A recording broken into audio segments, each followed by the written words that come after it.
mess. And then Gesh Partners is already at it again. They're building another high-rise here, a 54-story tall tower.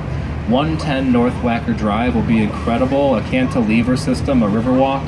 You can see what's going on here. This thing just went vertical, as we say. They spent the last year installing the caissons, doing the, the groundwork. Now they have the staging being done both on the water and on land. You can see these guys and girls here use them as scale to see just how immense this stuff is. You can see Upper and Lower Wacker over there. There's a crane over there on Upper Wacker. You can see all these things that are happening. It's kind of fun watching these buildings come to life. And you follow these projects for years. Who owned it, who bought it, and why, how much, and then what they're going to build. And then all of a sudden they're building, and it's just like, okay. So back in the day, 1928, both of these buildings were being built simultaneously. A lot of you all inherently went to the left, so I'll go there too. This one is a downtown favorite. It's beloved. The Civic Opera Building, 1929, it was completed, designed by Graham Anderson, Probst and White. They did the Wrigley, they did the Merchandise Mart. Notice how this thing looks like a giant chair.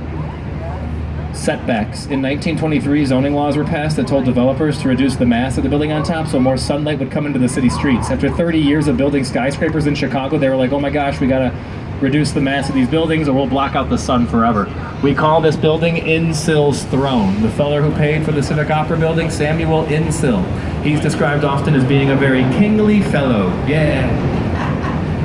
He was a real estate and utilities magnate. He was a co-founder of ComEd. Yeah. That building, the Opera House, it opened up 1 week before the great stock market crash of 1929.